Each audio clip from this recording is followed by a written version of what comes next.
What's in the case? Vincent! We happy? Yeah, we happy.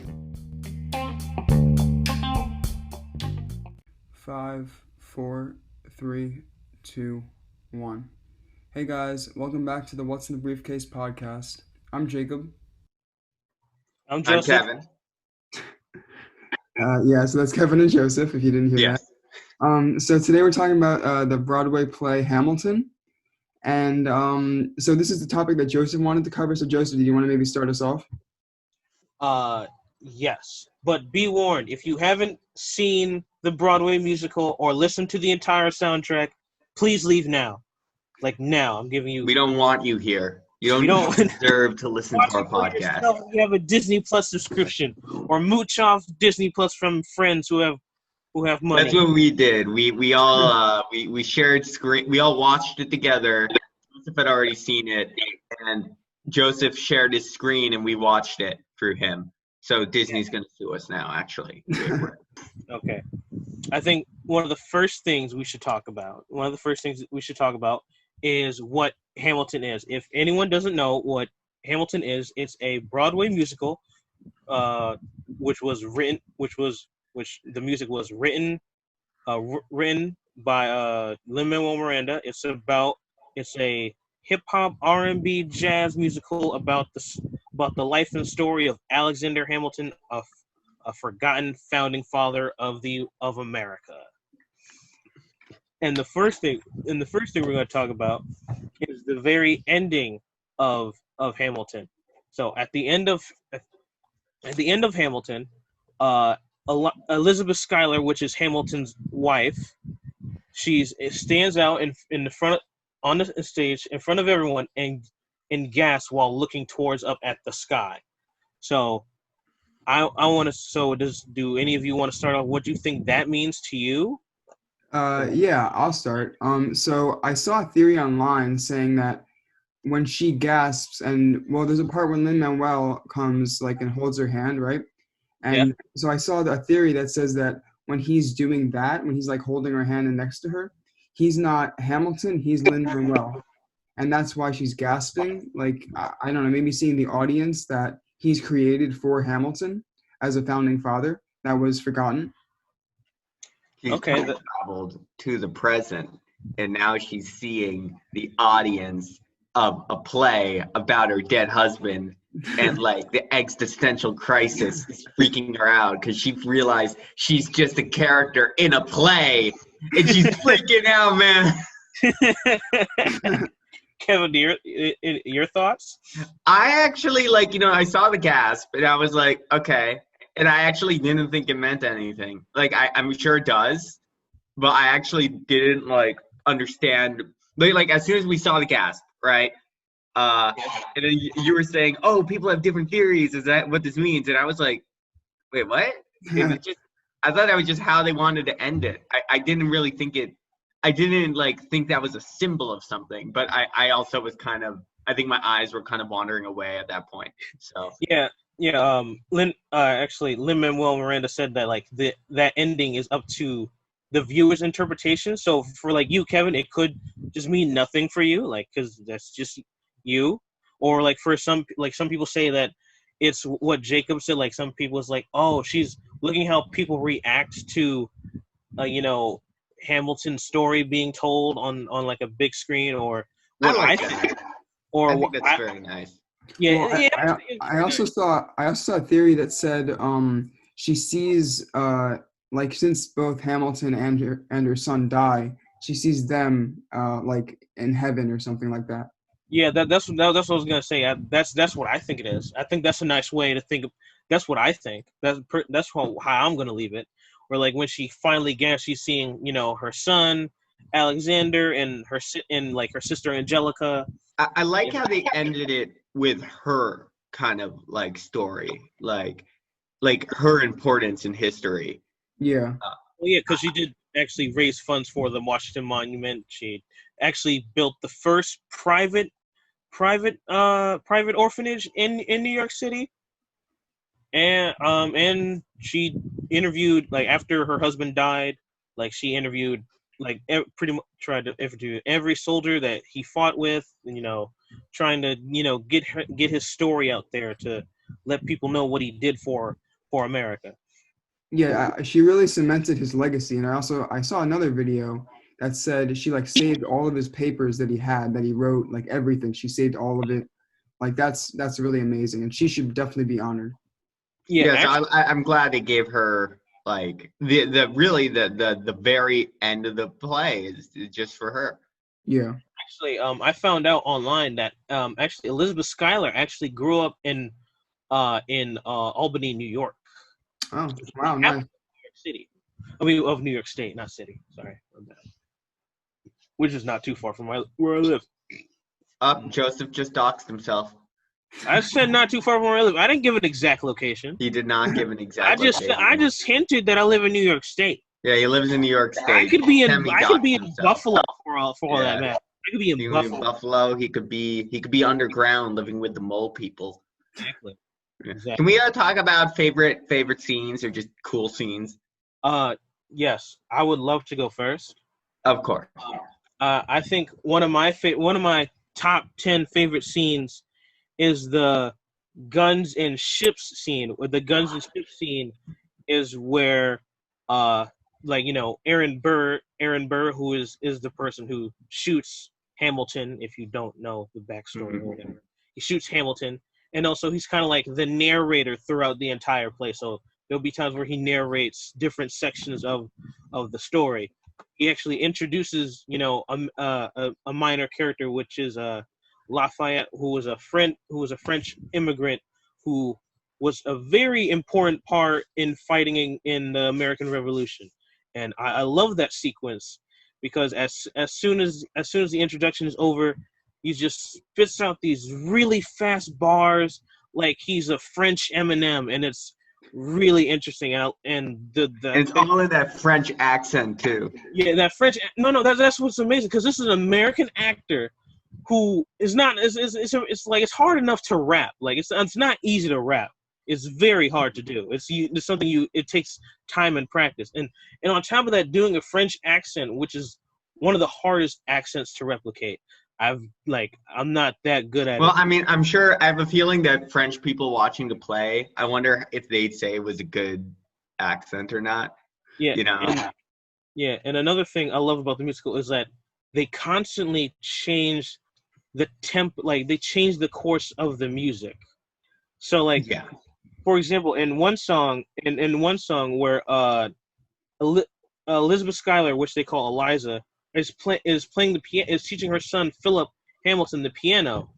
At first it's just the piano, right? They're playing the piano, and then they go to Hamilton, and it's just a simple harp string tugging at you. But then after after a few lyrics, immediately you hear the snare drum kick in, and then they completely change the song into something different. And I love that. Like, it constantly mixing classical with modern. I have to talk about that too. I love the fact that this musical was nothing but musical. It wasn't a play with musical segments. It was a long musical. But I don't even know what the way to describe it. But it was fantastic, and I never felt bored because each song had such a unique energy to it, and it had such an incredible, and the fact that there's that one scene right before Hamilton gets shot where time freezes, no music. He's still singing to a beat, but no music. And Jacob, do you have something to? Yeah, I just wanted to say, like, I've seen like a few plays here and there, and like plays aren't my favorite thing to watch. But what I loved about Hamilton, like what Kevin said, is it's one like big song almost. Like it's one musical experience. And I think that's why it's so popular and appealing to young people, because we love music so much, like our generation, and it's really appealed to that. Yeah, because for some people, they don't like to listen to because with most plays or musicals, they're more like classical music, more like for like the older people. Some people our age will like it, but majority is for majority is for older people. Like, for example, I work at a movie theater, and like every now and then we would have these operas, and mostly elderly people would go. It was just mostly elderly people. But with Hamilton, it's not. It's like you're mixing in classical music of olden days to like mixing Rap. it into mix it into things that like everyone from every age can enjoy.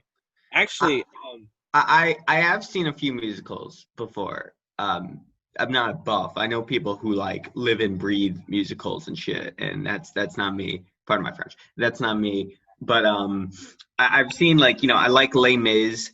I like The Sound of Music. But those Grease. are, to me, it feels like plays with musical segments, right? And it's like you said, the music is not like what Hamilton was the music was so modern and had this incredible energy to it. That Yeah. And Yeah, also like the music is like a conversation itself. Like the music is the dialogue. yeah, exactly. And like I think one of the things when the first time I ever watched it, the one things that really caught me off guard was so they had Eliza Schuyler singing a song about how she was in love with Hamilton, and then after that her sister starts singing a song, and like okay, she starts singing about like how she gave up her love for Hamilton to help to make her sister feel satisfied. But in the beginning of the song, she starts singing like giving it like a maid of honor toast, like a classic thing. But all of a sudden, out of nowhere, they start rewinding. But like they go back, they literally go. Oh my god, that was so cool. Actually, they have the performers actually redo the things that they did before, and you could hear like in the background, you could hear an intro to like a song that came out like a few minutes before. Like I think at the beginning of the rewind section, you can see three of the main characters male characters dancing in the background, screaming "ladies" because that was a part of another song. It's like, Yeah. whoa, wait, what? You're just gonna rewind like that? You No can't way. just do that. You're messing with the fabric of reality, man. Like that's never been done before. I've never seen anything like that.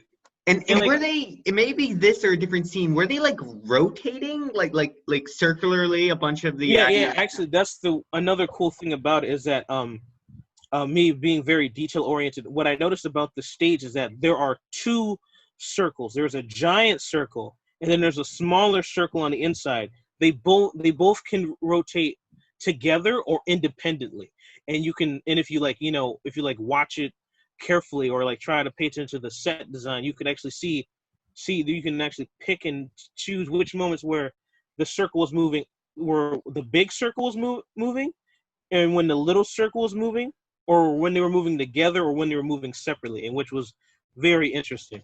It was so cool. It was such a cool scene. It was really dope, and I love how they just like sometimes they would just like completely cut off the music to actually do their own thing. Like in the second song, which is called Aaron Burr, Sir. Halfway through the song, you were introduced to three characters: John Lawrence, Lafayette, and Hercules Mulligan, and they literally start beatbox, like they start banging on a table and beatboxing, like me and some of the kids used to do in like elementary and middle school, where we just bang on a table and make beats and just try to rhyme, and it was hilarious, and it was awesome, and it was kind of hilarious, really dope. Yeah, so I also thought we could talk about maybe the irony in the play, because so a lot of the time, well, at first Aaron Burr says to Hamilton, "Talk less and smile more," and like this is a motif throughout the play, and Hamilton really ignores it, and he does whatever he wants, pretty much, and then he also, another motif is "I'm not throwing away my shot," and he also does this. He also ignores this at the end of the play. Because in a gunfight, he ignores. Well, he not ignores the shot, but my God, how do I miss things like that? Yeah. Hold on. To add on to what Jacob is saying, because like so pretty much Aaron Burr's like like you said throughout the entire place, he's keep telling Hamilton talk less, talk less, smile more, don't let people know what your gifts for. But like Hamilton's like, no, you can't. So like I'm just saying, you need to do things. He literally says it. It's not like if you don't stand for anything, what will you fall for? Like he's pretty much saying like if you don't believe in anything, what are you doing? Like, Yeah, and that's why he supports and I think that's actually, if I'm recalling correctly, historically that is why he preferred, just like the musical demonstrates, that's why he endorsed Jefferson Yes, as opposed to Burr, because he's saying, listen, at least Jefferson, we know what's going on in his brain, we know what he stands for. This Burr guy's just a politician.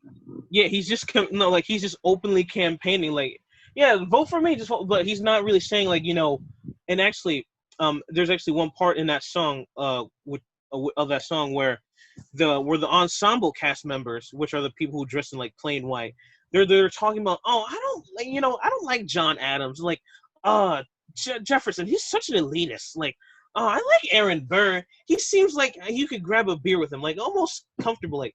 And also I found like through doing like some research, like that's actually kind of like a reflection on how a lot of people view elections today. They don't really most people don't really view elections as seriously. They're like, oh, I like this person because this person seems cool, not because of like what their belief, like what they stand for, or their beliefs, like. So that's why Hamilton's like, okay, no, I gotta no a Jefferson. I never agreed with. I never liked Jefferson. But this dude, I know what he stands for. I know his beliefs. He does. I may not like him, but this dude we have no idea where he's going. He could do something completely crazy. Yeah, because he never stood for anything other than seemingly wanting to rise in power.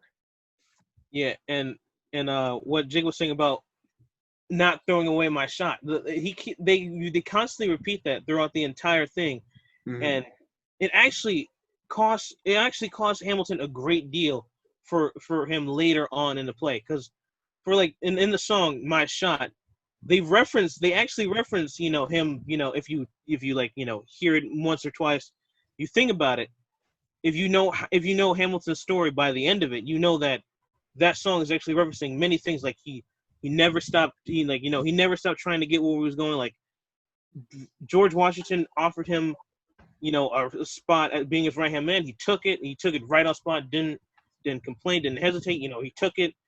Like when Washington became president, he's like, do you want me to run the Treasury or State Department? He's like, Treasury. Like, let's go. It's like he never stopped going after what he wanted, like, just because he wasn't throwing away a shot.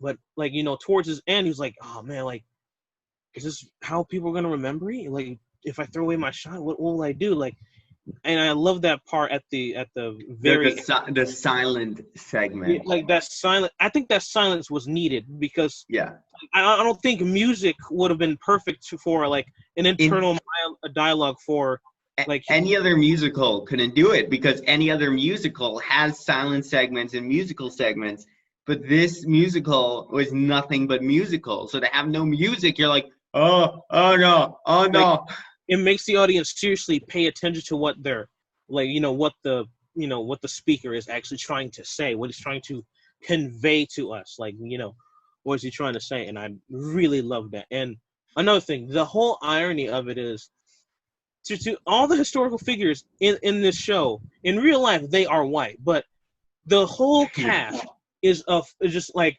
diverse class, like the guy who plays Thomas Jefferson, David Diggs, is black. Guy who plays George Washington is a black guy. The lady who plays Eliza Schuyler Hamilton, she is actually Chinese American. So it's actually really cool to see seeing a diverse cast of people playing American American heroes. And I love that they make fun of it, actually, because there's one song, I think it's called Yorktown, where Hamilton and Lafayette is like, immigrants, we get the job done. Yeah.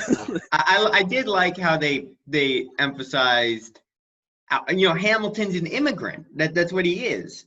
Yeah. This is a story about an immigrant who came from nothing, becoming one of the founding fathers, of America. And something I think that's important to remember about this musical is this is kind of, I feel like, the telling of a legend as opposed to, of course, history. Because if it was history, it wouldn't be a musical, you know. Yeah. It wouldn't be. This is meant to exaggerate certain facts. Of You know, course. it's a storytelling. It's a legend. You know, and I feel like you have to think of that going in. You shouldn't be holding it to the same standard as a textbook, which I feel like some detractors might. Yeah. And like, and I don't, and I wouldn't hold this musical to account to anything, or I wouldn't put, I don't think you can put this musical in like one genre. Like it's like do such a great job of mixing everything, and there's like certain highlights that like there are many things I can point out and say that I like. Oh, this part, and like, because like there are many times they would use classical instruments and then bring in modern, modern ways of making music. Like they literally had a rap battle, and they had two rap battles Yeah, in the that's middle. what Congress is. Don't you know? That's how they do Congress. Yeah, and one thing I love about it is the beginning, like the opening notes with the piano, and it's just, and then like you hear opening notes piano, then you hear like the heart, the beat drop, and then just like, and you can still hear the piano, but it's also just like nicely overlapping each other, and it just makes a perfect symphony of music, and it's really amazing. Jacob, do you have any comments?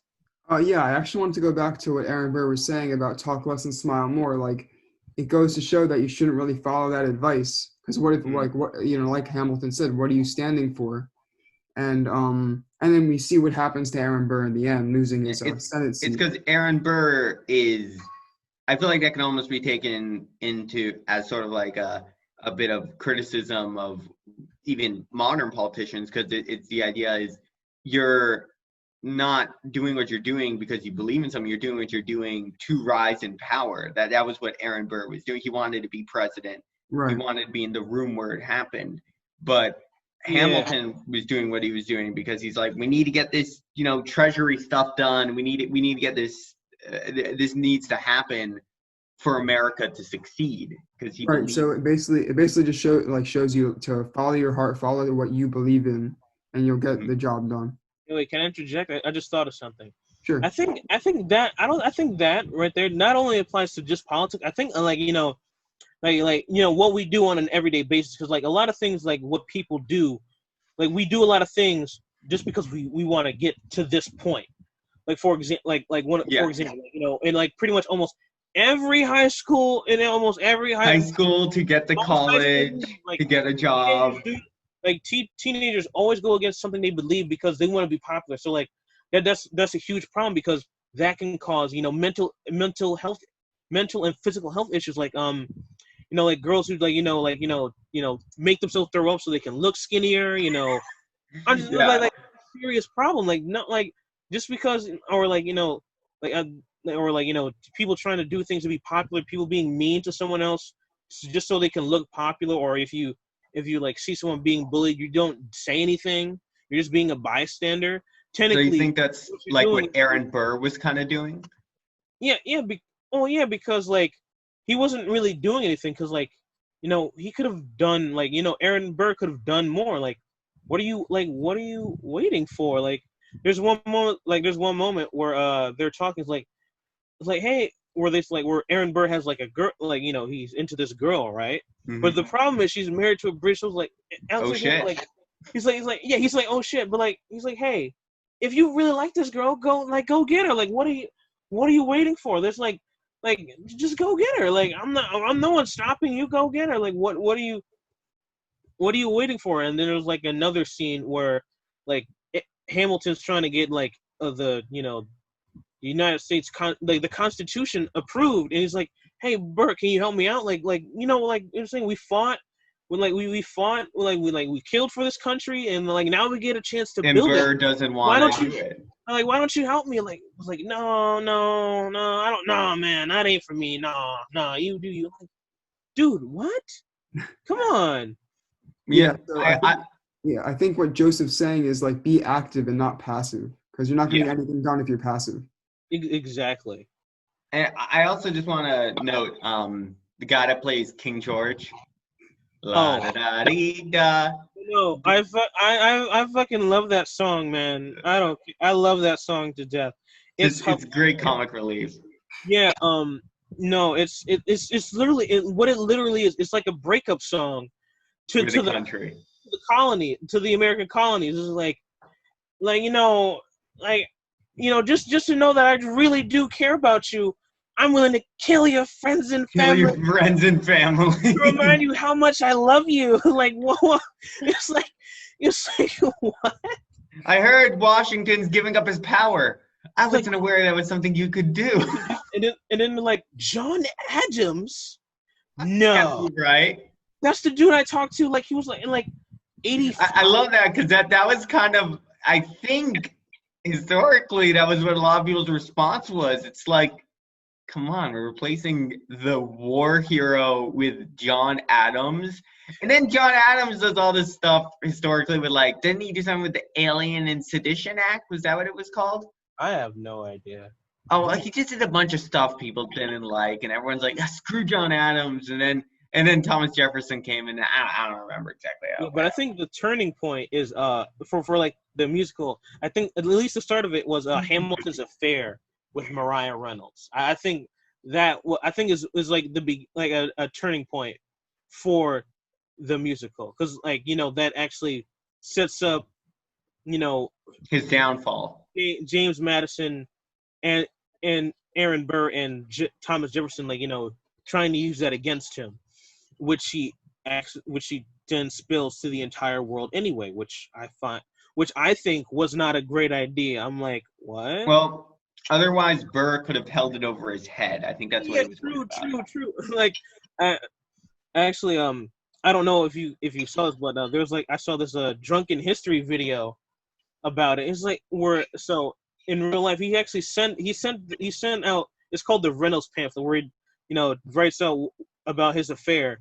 And he says this was like, hey, it's how the video describes is like, hey, maybe this is not a good idea. Like, it's like, but they're accusing me of embezzling. I can't let that shit stand. Like no, I'm like, you're not gonna. God forbid I embezzle. Here, like, I cheated on my wife. But like That's much better. maybe think about the consequence it would have on your wife and your 8 children. Like maybe like. And one thing I did like about the song where they depict his affair, it showed that like he's not perfect. Like he's not perfect. It showed an example like he wasn't a perfect person. He wasn't a great guy 100% of the time, because he cheated on his wife. Like okay, dude, but still, it was still like you hear the song and you're like, you kind of want to call this guy an asshole, but then you kind of don't. I'm like, I'm gonna call him an asshole for that. Listen, I managed to not have sex every single day. How hard is it to not have sex with someone other than your wife? I mean, God. It's easy, okay? It's just an act of not doing anything. This lady's like, hey, I want to have sex with you. You could just say like, I'm kind of dehydrated right now. I'm a bit, I haven't had my morning yogurt. I can't really do this right now, Well, he didn't want to throw away a shot with this girl. You're right. You got me. It's ballsy. Don't throw away your shot. One thing I did like is the about the song the Reynolds pamphlet which is actually the name of the pamphlet where Hamilton describes his affair. And I love how like Thomas Jefferson, Aaron Burr, like, you never gonna be president. Now that he wrote and just start flinging it like it's money. Yeah, he never gonna be president now. Yeah, we got him. He's like, dang, this dude just ruined his whole life. We didn't have to do anything.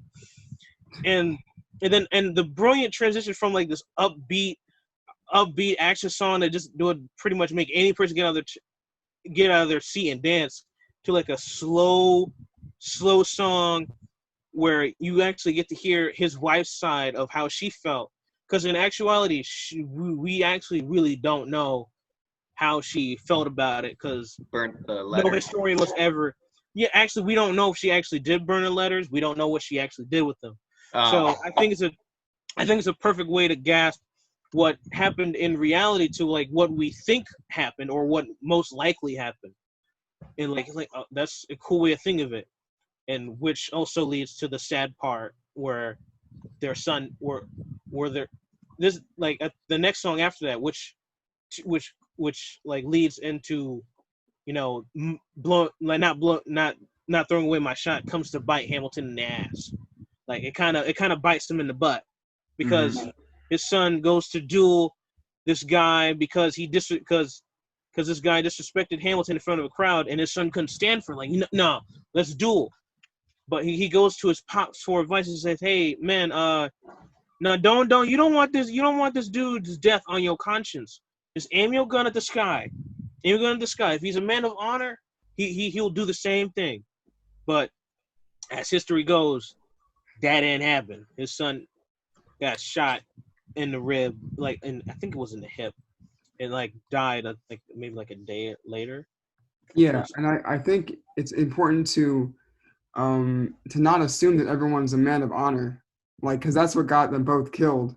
Yeah, I think why Hamilton thought that is because like he knew Burr for so long, and like I guess he didn't think he would shoot him, and also Hamilton didn't want Burr like he didn't want Burr's death on his conscience. Like he wouldn't want that on his conscience. Like no, Yeah. like I've known this man like if he was my friend, like you know, like one of the first people I met when I came to New York. We like, you know, like we've hung out, and like, you know, he was one of my closest friends. I don't want his death on my conscience. He also might have just been tired of all the freaking death, you know? I mean, Yeah, his son died in a duel. They're near in the play. They mentioned they're near the area where his son died in the duel, you know? Yeah. And at this point, you know, he's an old man. He was a soldier. He's seen enough death. I think he's just like, enough of this. I've taken enough shots. I can throw this one. And another thing I want to highlight is like the song after their son's death. One thing I do like about the song is it shows that no, even though that Hamilton did cheat on her, she after time she did forgive him, which a lot of people could not do. And I'm pretty sure all of us in, like I'm saying, Ace and Cyril, like all of us in this call right now could not do what she did. Well, like, to be fair, back then, could you really get divorced? Like, even though there was no divorce, but after some time, she did learn to love him again. Like, you know, like whoa, I was like, whoa, okay, that's really cool. Like, she did something that most people can't do. Like, most people can't do. Like, I to be honest, I wouldn't be able to do it. Let's be honest. Yeah, it's pretty hard to do. You know, you forgive your husband who not only cheated on you, but then instructed your son who got into a duel, hey, just aim the gun in the air, it'll go fine. But I think also the reason why she forgave him, because like he also feels bad for his son's death. Because like again, like you said, he did tell him to shoot, to like, you know, raise his gun up in the air. Because at that moment he thought he was telling his son the best advice possible. Because again, like we don't like you know, murdering, like taking away someone's life is not an easy thing to do, and I'm pretty sure it's not I'm 100% sure it's not an easy thing to live with, and it's like a psychological torture you're gonna have to live with for the rest of your life. So like again, he, like, you can see that he's like, you know, after it he's like really sad about, like, he's like mentally depressed. He starts walking in the city by himself. They actually move upstate and like uptown, like it's like quiet uptown. Yeah, it's quiet uptown. It's like you just see him in the street, and like people just see him walk by and just feel sad for him. Like, oh man, poor dude. Jacob, any comments? No, I mean, everything you guys said is great. I think it's a good place to stop though. So this has been the What's in the Briefcase podcast. Thanks for listening. Bye guys. Bye-bye.